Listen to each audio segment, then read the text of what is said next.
próxima semana também é um espaço de debate que se abre através do Centro Cultural Moçambicano-Alemão. São nossas convidadas, Rosalina Inhachote e Paola Prandino. Obrigado por terem aceitado o nosso convite. São painelistas para esse debate que vai discutir o cinema de colonização no âmbito do Kino Club. Começo por si, Rosalina Inhachote. Boa tarde, bem-vinda mais uma vez. Qual a relevância de discutirmos o cinema neste debate cada vez mais importante e contemporâneo de colonização? Bem, boa tarde, obrigada a nós pelo convite. Eu penso que esse é um debate bastante relevante, se considerarmos todo o processo histórico, né? E se pensarmos também a história como essa ciência que estuda o passado e visa perspectivar o futuro. Então, de todos os eventos históricos acontecidos servem para nos ensinar algo, não é? Portanto, há lições, há memórias que ficam e que na contemporaneidade, portanto, permitem-nos refletir melhor e perspectivar outras abordagens relativamente a questões não só de desenvolvimento, mas também a outras questões assim conexas. Então, pensar o cinema e de colonialidades hoje, eu penso que é uma reflexão bastante pertinente, mais uma vez, porque quando pensamos no cinema contemporâneo e naquelas que são as suas abordagens, são os seus temas, que é um pouco a questão da história, a história, digamos, hegemônica, aquela história, a memória e um pouco a questão das individualidades. Então, como é que nós fazemos esta relação dessas que são as temáticas novas que nos fazem pensar os cinemas contemporâneos? Então, não podíamos deixar de fazer essas reflexões, até porque quando olhamos para a gênese do cinema contemporâneo, percebemos que em termos de tempo, a questão da colonização atravessa esse momento e depois, logo de seguida, atravessamos ou entramos para esse processo tão longo que é a globalização e que aparentemente ele era pacífico em termos do nosso entendimento sobre progresso, etc. Mas, na verdade, ele esconde ou encerra em si muitas dimensões e heranças mentais, materiais, etc., etc., sob a questão da colonização. Então, fazer essa reflexão hoje, seja a partir de qualquer filme, eu acho que é um exercício bastante importante para a educação, para a humanização, mas também para o próprio entretenimento. Paola também será painelista e faço praticamente uma pergunta e a reforçar essa relevância de discutir o cinema, tendo em conta a questão da decolonialidade, que é uma conversa bastante atual, bastante contemporânea. O que o cinema nos ensina e nos faz perceber melhor sobre a relevância desta conversa? Bom, muito obrigada também pelo convite, ficamos muito felizes, né, de estar aqui. Eu acredito que o cinema ele tem essa potência de se tornar um mediador entre, né, a pessoa que está por trás das câmeras e que organiza aquele roteiro, né, aquele guião e que define quais serão as imagens, como será a banda sonora, e o telespectador, né, a pessoa que está do outro lado da tela. Então, basicamente, o cinema é uma ponte para que a gente possa construir vínculos e possa compreender processos, sejam eles históricos, sejam eles processos subjetivos, né, das nossas identidades, das nossas construções identitárias. E uma vez que somos, né, tanto aqui em Moçambique quanto no caso do Brasil, de onde venho, uma vez que somos sociedades pós-coloniais, isso não significa, né, como a gente já aqui vem discutindo, isso não significa que não haja feridas coloniais ainda entreabertas e que precisam ser cicatrizadas coletivamente. Foram séculos, não é? Foram séculos e as marcas profundas continuam. Com certeza. E a gente percebe essas marcas no cotidiano, a gente percebe essas marcas no nosso dia a dia, né? Não é à toa que eu particularmente venho estudando de forma crítica um conceito que se chama de branquitude, e mesmo num país quase que exclusivamente negro como Moçambique, né, pela minha pesquisa de doutoramento, é possível perceber aspectos desse privilégio branco, né, sendo estabelecido e abrindo espaço e oportunidade, garantia de oportunidades e de direitos que não necessariamente são para todas as pessoas, exatamente por conta do processo de colonização. E o que esta conversa nos recorda e nos remete a pensar sobre o papel do cinema e dos cineastas na nossa época, quando pensamos a história como um depositório das nossas lições, das nossas memórias e da nossa essência enquanto seres humanos? O que o cinema tem a aprender e a refletir sobre o seu papel de eternizar e fixar? Eu penso que existem inúmeras lições e a história do cinema é um bocado o objeto pelo qual podemos atravessar para compreender. Poderia dar vários exemplos, mas se nós recorrermos, por exemplo, ao cinema soviético, não é? Vamos perceber que todo o processo da Revolução Soviética e do próprio cinema, hoje nós temos como referência, né? Quando vemos a questão da montagem, etc., nesse cinema e a forma como eles conseguiram fixar, inclusive, essas imagens e propor formas, métodos novos para fazer cinema que fossem diferentes daqueles dos grandes, entre aspas, dos grandes cinemas. Então, no seu tempo, os cineastas têm esse papel, tal como os artistas no geral, diríamos assim, têm um papel não só de sensibilizar, mas de trazer à discussão debates que muitas vezes nos escapam a nível desta conjugação de imagem e som. Não é? Há debates que são levados a cabo em outros lugares que o cinema consegue congregar a vários níveis. Acho que não é por acaso que se chama a sétima arte. Não é? Tem todo este. Então, os cineastas, no seu tempo, têm este papel de contribuir não só para o debate, mas também para transformar e quiçá, produzir memória que possa nos permitir fazer outro tipo de reflexões. E, neste caso, colonialidades, nós começamos a pensar sobre os cinemas, digamos, históricos deste país e como é que eles nos fazem fazer esta reflexão e o que é que isso significa, como estava a dizer a Paola, esta questão dos privilégios, esta questão de legitimidade de determinados grupos que surgem no cotidiano de forma quase que inconsciente na maior parte das pessoas, porque o processo é tão profundo, digamos, no âmbito das pessoas que viveram estes processos, as heranças que são transmitidas pelos que viveram para os que não viveram, como algo natural que vai passando de geração em geração sem que haja um questionamento factual sobre essas questões. Então, neste nosso tempo, o cinema, eu acho que é cada vez mais convocado a trazer essa reflexão, porque já houve, no caso do cinema moçambicano, este período de reflexão, desse cinema revolucionário, que depois acabou sendo um bocado interrompido. Neste regresso, digamos, de um cinema independente, mas também do cinema contemporâneo, acho que estas questões das temáticas são muito importantes. E voltam a ganhar espaço. E voltam sempre a ganhar espaço. E também novas propostas. Há uma frase, não me recordo do autor, que diz qualquer coisa como isto. Um país sem seus filmes, sem documentários, é como uma família sem um álbum de fotografias. E essa é uma base muito importante. E claro, também remete desafios enormes para quem pensa o cinema virado para as nossas memórias e para a história das nações como um trabalho fruto também de um processo profundo de documentação, um processo muito desafiador até para os realizadores, que muitas vezes terão que abandonar apenas a veia artística e criativa e percorrerem mais e assumir um papel de investigadores. Como é que nós olhamos para esse diálogo entre o rigor, um trabalho de pesquisa histórica e, claro, o trabalho do realizador, que é também oferecer um bom filme e que consegue dialogar essas duas perspectivas? Sim. No caso, por exemplo, do evento em que nós estaremos na terça-feira, a gente tem a exibição de um documentário e, por ser um documentário, é de fato um produto que exige, né, muita investigação.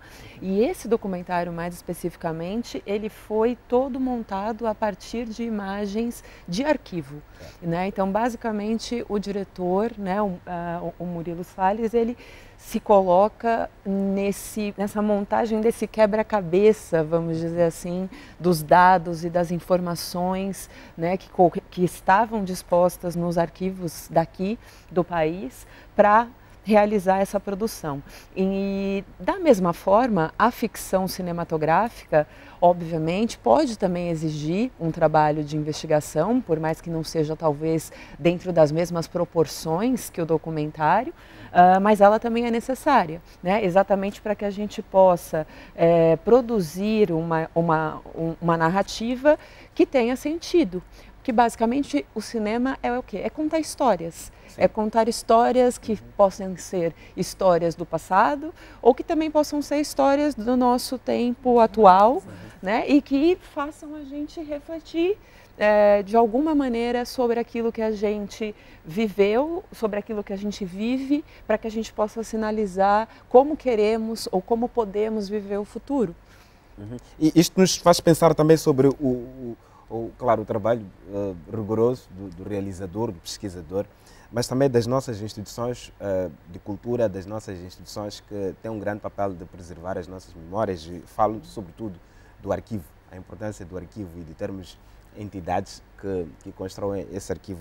Houve um incêndio há alguns anos no Brasil de um museu muito importante e que provocou uma conversa muito profunda sobre essa construção de vazios no nosso tempo, nas nossas próprias memórias. Rosalina, ao olhar para Moçambique, como é que nós podemos pensar o papel e a responsabilidade de construir entidades, instituições fortes, instituições que são pessoas formadas e capazes de facto, trabalhar e pensar um arquivo como muito importante, arquivo como poder, arquivo como história, arquivo como essência?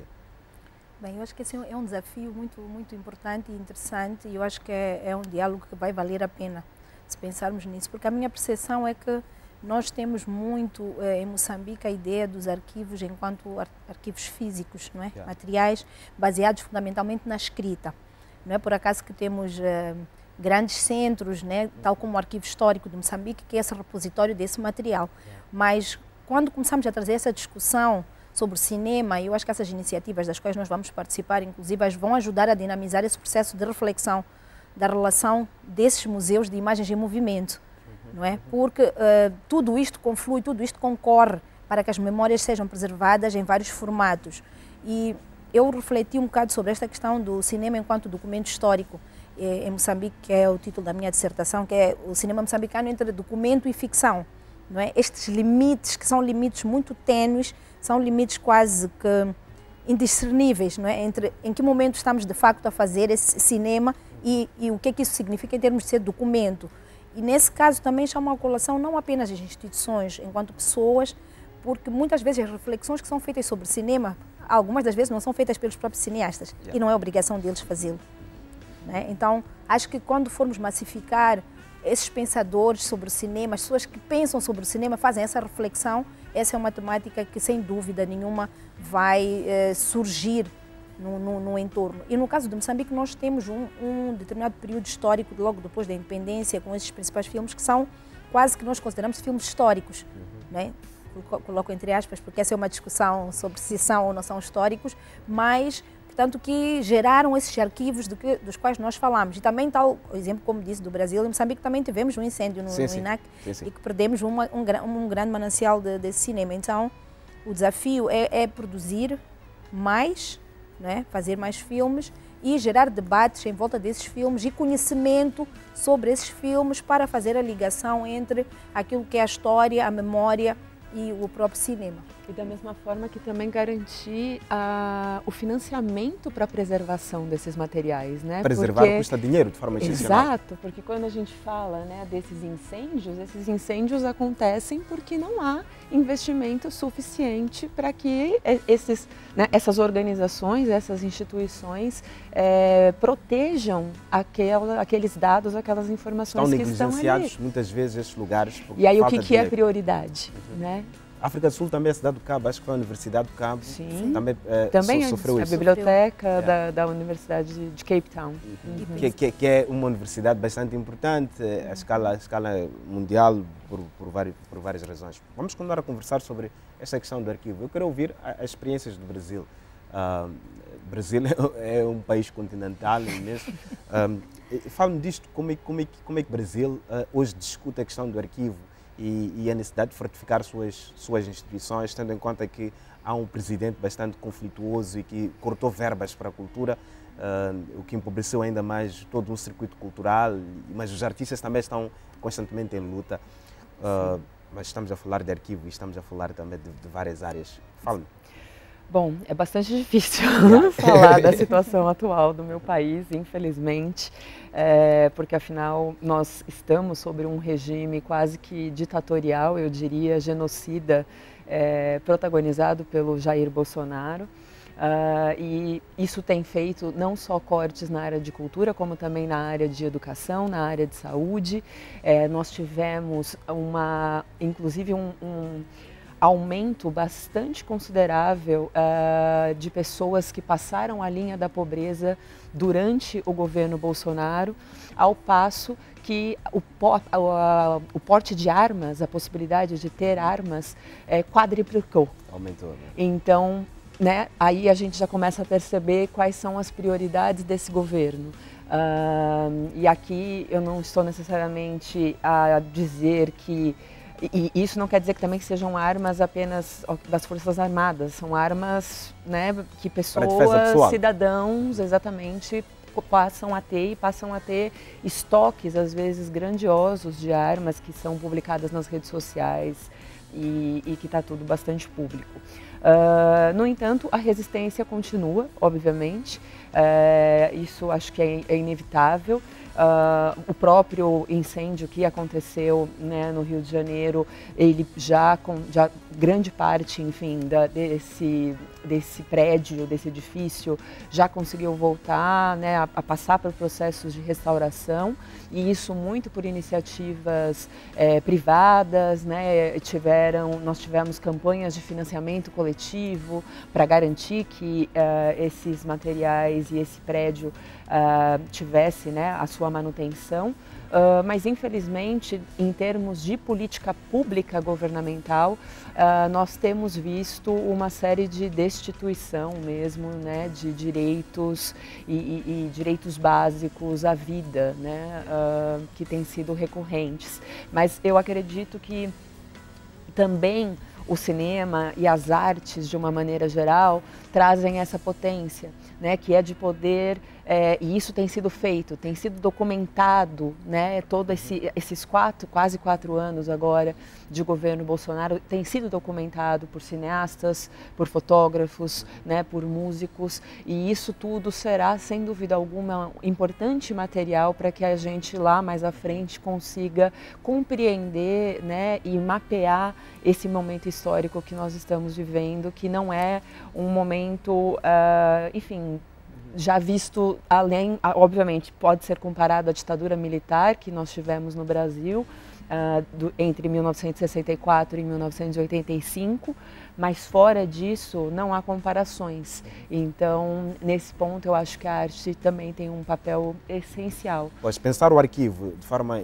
institucionalizada é discutir o Brasil hoje, tendo em conta a questão do status quo, a questão política, a situação política atual, não é? Sim, sem dúvida. Está afetada a instituição, as instituições, no caso, que pensam o arquivo. E como é que nós podemos pensar o caso de Moçambique, quando olhamos para Moçambique no contexto político, a pensar o arquivo, o arquivo como muito importante? Como é que nós discutimos Moçambique nessa perspectiva? Bem, acho que a discussão não foge muito dos outros contextos, embora em termos de compreensão e valorização, né, do cinema, no caso, enquanto esse arquivo, é uma reflexão um pouco recente para o nosso contexto. Embora os filmes estejam lá, estejam depositados, guardados, etc., etc., quantas pessoas, se nós perguntarmos, conseguem fazer essa relação entre cinema e memória ou cinema e arquivo? Né? Então, acho que são temas que precisam ser popularizados e provavelmente a nível dos currículos, de educação, etc., fazer essa reflexão, porque de qualquer das maneiras nós já entramos para um circuito dos meios e do acesso, não é, a esses meios que toda a gente os tem, não é? Mas as pessoas veem os filmes, assistem os filmes, etc., e depois se dão conta que estavam a ver, enfim, uma narrativa sobre um herói que eles gostam, alguém que eles gostam muito, ou se eu der exemplo, por exemplo, de Pantera Negra, se calhar na altura toda aquela fervor que aconteceu naquele momento de resgate identitário, etc., não nos fez pensar muito sobre o passado ou sobre o que é que significa efetivamente em termos de arquivo e de memória para se chegar àquele produto ou àquele resultado. Então, creio que a primeira coisa no nosso contexto é esta discussão, é abrir, é ampliar este debate sobre esta dinâmica para depois a produção ganhar esse valor de que se propõe a fazer os filmes, porque há um entendimento de que eles geram efetivamente memória e podem gerar conhecimento, etc, etc. Então, é um desafio que diríamos que precisa ser pensado de forma holística, não é? Os cineastas o fazem, e o fazem muito bem, os que temos, com todas as dificuldades que têm, continuam a fazer os filmes que nós precisamos. E há uma geração também de jovens que tenta entrar nesse circuito, mas provavelmente, para alguns casos, fazem-no porque querem fazer um filme, mas talvez um entendimento de que eles têm, ou as pessoas que estão no seu entorno, de que poderão gerar memória com isso e com isso gerar um arquivo. Acho que é um debate que precisamos lançar. Essa é a minha percepção. Claro, e pensar formação, que eu acho que é um lugar muito importante, a formação, essa ferramenta indiscutível, obviamente, para melhorar as abordagens. Quero ouvir as vossas opiniões sobre este capítulo. Paola. A formação é essencial, né? Acho que ambas somos docentes e vamos defender a educação, né, a qualquer custo. E até porque essa é a potência, né? Quando a gente assiste a um filme e nós temos a oportunidade de coletivamente dialogar sobre aquele filme ganha, né, potências muito maiores de interpretação, de reflexão, que não apenas, né, assistir o filme sozinho em casa vai conseguir. Não que assistir o filme sozinho em casa não seja um problema, de maneira alguma. Mas, sem dúvida, né, quando a gente assiste coletivamente, a gente consegue ter diversos olhares e a gente consegue fazer aí, né, essa construção de uma teia de conhecimentos e de experiências e de vivências que estão em diálogo com aquela narrativa cinematográfica. Então, formação não só é necessário no nível universitário, mas também na educação básica, né? Formação junto das crianças que estão na escola, né? Formação desses docentes que estão na escola, para que percebam que não basta apenas exibir o filme, mas que é preciso, né, organizar uma pauta antes, experienciar aquele filme de uma maneira pedagógica, de fato. Claro. Né? E, claro, preocupar-se também com esta componente da formação do público, né? que passa por um conjunto de ações. Qual a sua percepção, Rosalina? Bom, eu creio que é a mesma que a Paula trouxe. Esta questão da educação é importante, e é importante a percepção que as instituições que lidam com a questão da formação de pessoas compreendam o papel, né, que o cinema desempenha enquanto um meio pedagógico, tanto o filme, no caso, né, como um meio que também pode ser usado para as aulas, porque se nós estamos a falar de uma geração que hoje vê mais do que lê, discutimos todos os dias isto, né, que não estão a ler, mas eles estão a ver. Então, se eles estão a ver, por que é que nós não investimos exatamente nesse meio que lhes faz ver melhor, eles percebem melhor neste tempo, então podemos investir neste meio. Existem bastantes filmes que eu penso que nos fazem, pelo menos a mim me fizeram pensar sobre isso. Por exemplo, eu daria o exemplo de Virgem Margarida, quando foi lançado. Esta discussão sobre, portanto, era sobre as aldeias lá, a questão de transportar as pessoas para Niassa, etc, etc. Sim. Toda aquela discussão veio através do filme, a partir de uma linha, de uma personagem feminina, né? A forma como foi conectada. Então, era um filme que, para quem já tinha ouvido falar de Operação em Produção, se debateu com uma situação em que já tinha vivido. Era como se a imagem dialogasse com ele numa relação. Aquilo que Deleuze chama de imagem-relação, na verdade. Essa imagem que você se coloca no centro dela, você reflete sobre ela como se estivesse a viver naquele tempo. Outro filme bem recente, que é O Resgate, também é um filme do nosso tempo. Os estudantes, por exemplo, quando foram ver o filme, sentiram-se como se fizessem parte. Era um filme que para eles era uma extensão deles próprios. Então, se conseguirmos em cada época, e não só trazermos os filmes desse tempo, mas também outros, eu creio que poderemos obter resultados bons para a educação. E o comentário e toda a conversa será a partir deste filme. Estas são as armas de Murilo de Salles. É o filme que vai ser projetado e vai ser discutido. O que há de relevante neste filme sobre essa conversa e que vai merecer, de certo modo, uma discussão nos próximos dias? E este fórum, acho que é um fórum que também provoca isto, provoca o início de conversa sobre este filme. Eu acredito que o filme traz uma possibilidade bastante importante, que é da gente compreender, por exemplo, o conceito de decolonização. É um conceito muito acadêmico e que, por vezes, não está necessariamente na pauta do nosso dia a dia. Não é acessível, não foi democratizado. Exato. Então, o filme, né, sem dúvida, tem essa possibilidade da gente abrir esse debate, da gente compreender melhor esse conceito, perceber como que esse conceito interage nas nossas vidas, no nosso dia a dia, e além disso também fazer as pontes entre, né, o histórico de lutas e resistência anticolonial moçambicana com a atualidade, né? E sentir de que maneira que nós ainda estamos a travar algumas batalhas e como talvez repetimos processos ou talvez possamos transformar aqueles processos que já foram feitos e que talvez não foram tão bem sucedidos assim. E Rosalina, quais são os elementos importantes a discutir à volta deste filme, quando olhamos para o tema central desta nossa conversa também?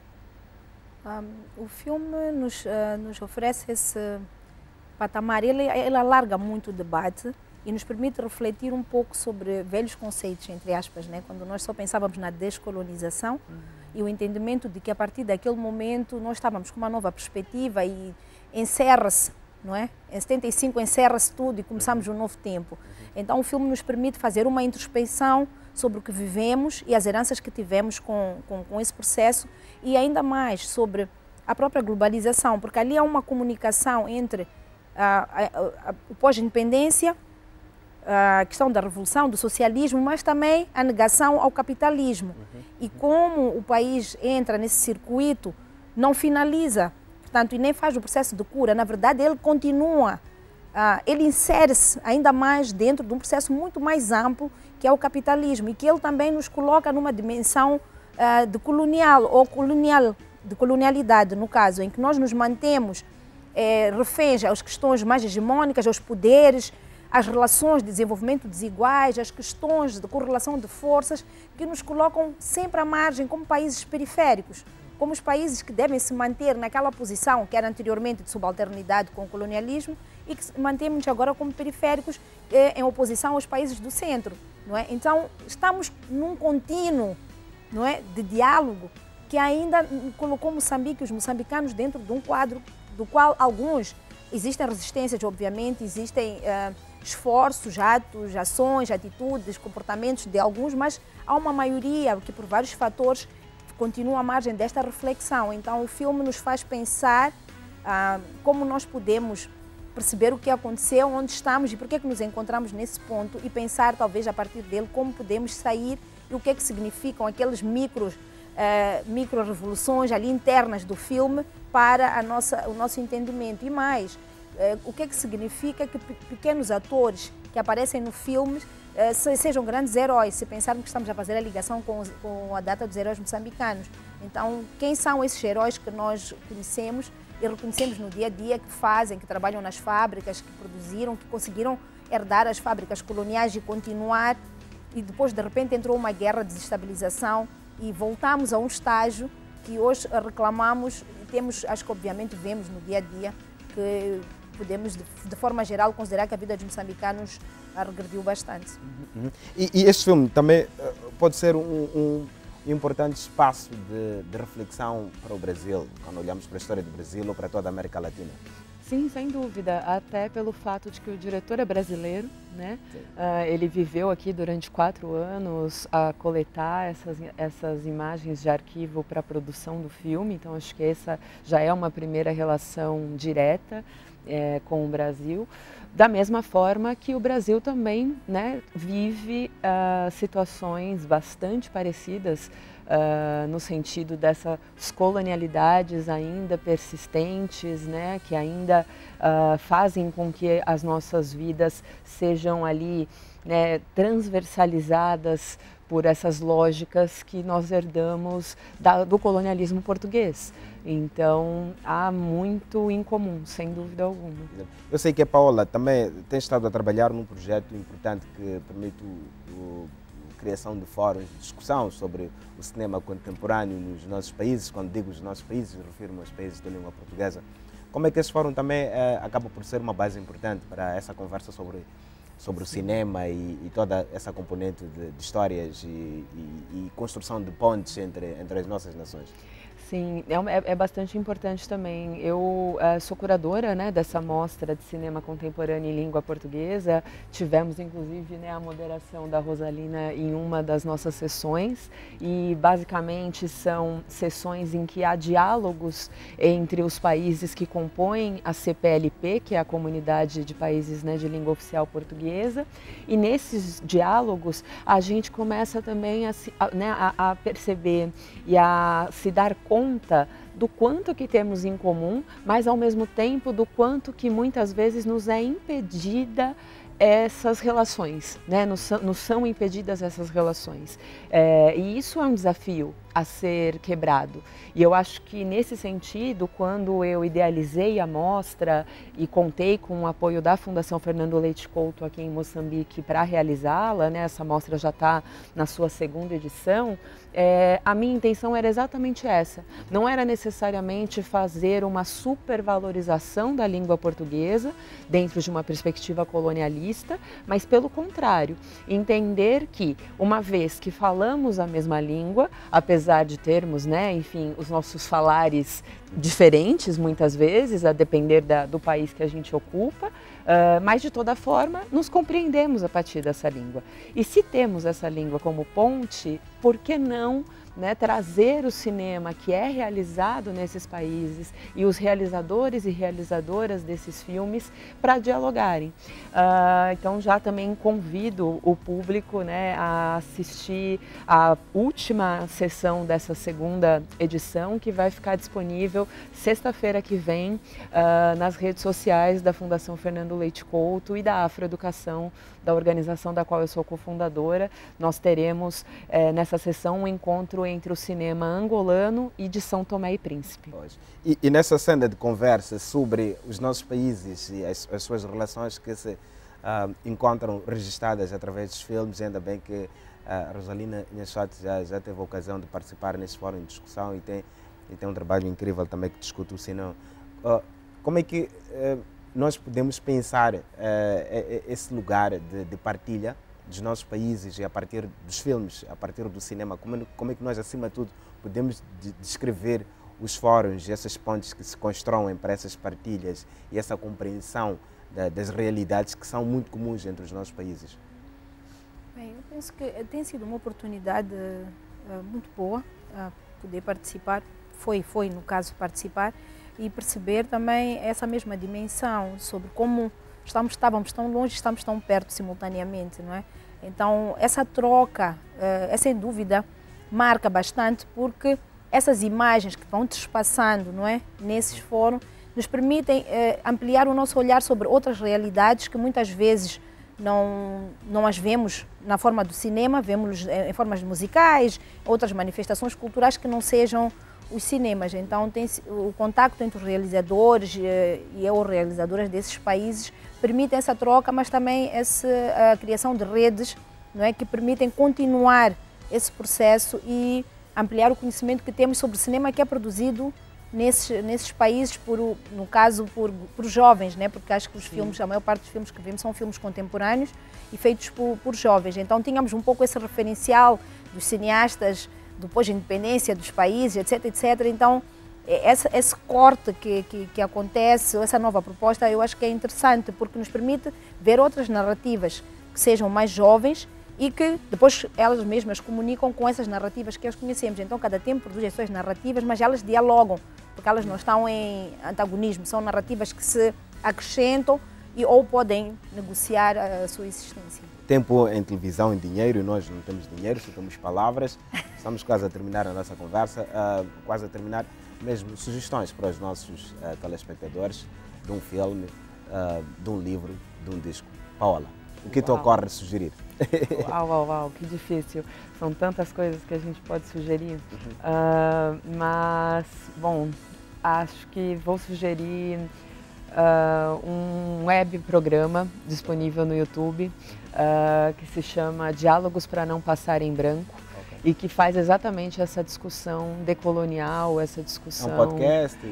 É um canal no YouTube, okay. sim, que é basicamente um programa de entrevistas e a cada 15 dias são pessoas diferentes, de países diferentes que se propõem a fazer essa discussão. E já é um projeto, enfim, que a gente tem realizado na Afroeducação e que tem sido muito importante para a gente perceber essas pontes, para a gente perceber e estabelecer as críticas necessárias, né, de uma forma acessível, enfim, gratuita para quem tem acesso à internet, o que também não quer dizer que é necessariamente gratuito, pois. Né, vamos e convenhamos. De forma indireta há sempre essas questões, né, de financiamento que existem, não há outra forma, mas que estão disponíveis no canal do YouTube da Afroeducação. Um livro, um disco? Um livro, eu ficaria... Olha, como é difícil, mas eu ficaria com um livro chamado Quartos de Despejo, Diário de uma Favelada, de uma escritora brasileira da década de 1960, chamada Carolina Maria de Jesus. Okay. Por que ler este livro? Porque esse livro foi um marco extremamente importante na literatura brasileira. A Carolina, ela foi uma escritora negra brasileira que nasceu em Minas Gerais, no centro do país, e que era bastante pobre, estudou basicamente até a segunda classe, mas tinha na literatura uma forma de sobrevivência, eu diria. E o Quartos de Despejo, Diário de uma Favelada, é um diário dela em que ela conta sobre as suas memórias ao viver em uma favela na cidade de São Paulo, junto dos seus filhos, enquanto uma mulher, inclusive, né, uma mãe solo, como a gente costuma chamar no Brasil, que não tinha apoio, né, nenhum, além ali de estar à frente desse cuidado dessas crianças, e que se tornou uma escritora de muito sucesso, que chegou a representar o Brasil, que chegou a vir, inclusive, para o continente africano para, né, divulgar os seus livros. E esse livro, para você ter uma ideia, muito se fala, por exemplo, num escritor brasileiro, muito se conhece, que é o Jorge Amado. E Carolina, no ano que lança o livro Quarto de Despejo, ela vende 100 mil exemplares, enquanto um livro de Jorge Amado naquela época vendia em torno de 5 a 6 mil exemplares. Então ela também foi muito criticada, né, pelo cânone literário brasileiro, porque afinal, onde já se viu uma mulher que vem da favela vender mais livros, né, do que aqueles que já eram considerados um oráculo, né, da literatura. Então acho que é um livro muito importante para conhecer o Brasil de verdade. O país, o Brasil profundo, o Brasil de verdade. Rosalina, as suas sugestões para o fim de semana dos nossos telespectadores, um filme, um livro e um álbum de música? Isso foi bem uma traição, diria eu. Mas em termos de programas, se calhar fazer um convite para participarem do Kino Club, né? Yeah. Na terça-feira eu acho que é uma boa proposta, se começarmos por esse filme e pelo evento que se segue, que é esse debate. Eu acho que tal como falamos aqui, em termos do que vamos dialogar no pós-filme, é bastante interessante, porque vai permitir alargar o entendimento e o conhecimento que as pessoas têm sobre determinada realidade. Mas também sugeriria um outro filme que acho que vai passar em breve no Scala, que é A Desobediência, que é um filme de Licínio de Azevedo que eu particularmente amo, porque o filme é um filme inédito, né, no contexto de produção e relação cinematográfica moçambicana, porque um dos elementos fundamentais do filme é que ele faz a reinterpretação da própria realidade com os próprios atores que viveram aquela realidade, né? No caso foi uma mulher que o marido matou-se e deixou uma carta dizendo que ele matou-se porque a mulher era desobediente. Então, a partir desse evento, a família do marido, aqueles conflitos de viuvez, pós-morte, etc., ela é acusada de ter matado o próprio marido. E o Licínio viu nisso uma oportunidade, correu para Chimoio, em Vanduze, e fez o filme com a própria viúva e os familiares do marido. Então, imaginemos o nível de tensão desse filme, que transita naqueles limites que eu referenciei, se estávamos a ver o filme ou se estávamos a viver a realidade. Então acho que é um filme que na verdade é um livro também, né? É tudo isso simultaneamente. E para a leitura eu só poderia recorrer a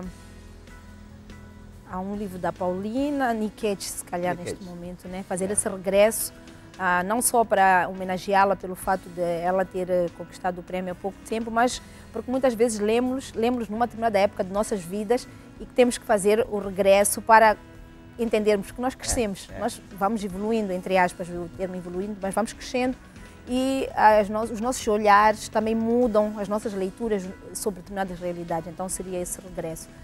Música, um disco, se calhar um disco, um artista? Eu sugeria ouvir Mayra Andrade, Democracia, acho que é Democracia, sim. Por quê? Porque eu acho que no tempo dela, tal como dizia a Paola, depois de Cesária, depois temos passado Sara Tavares por ali, Lura, etc, surge Mayra Andrade com uma proposta musical, pronto, continuado um bocado na morna, mas era uma morna com um outro ritmo. Com uma nova estética. Com uma nova estética, exatamente, e faz essas reflexões até sobre questões políticas, né? Quando pensamos por que lutar por uma democracia, né? Porque ela diz lutar por uma democracia, então creio que vale a pena pensar isso, porque podemos ter algumas respostas, se calhar, sobre nossas colonialidades. Pois. A Paula não falou de música, nos sugeriu-nos um álbum? Sim, um álbum eu não vou saber artista, lembrar o nome, músico. Mas eu acho que um músico daqui que pode colaborar muito para essas discussões que a gente tem feito é a Azagaia. Okay. Então, que ouçamos mais né, o Azagaia e para compreender melhor também o Moçambique de verdade. Sem dúvidas. Muito obrigado pela vossa presença, bom trabalho e um bom debate. Até para a semana. Muito obrigada. Obrigado. Estivemos aqui a conversa com a Rosalina Nhanchote e Paola Prandini, painelistas para essa conversa agendada para a próxima semana no âmbito de um programa de Centro Cultural Moçambicano Alemão, que é o Kino Club.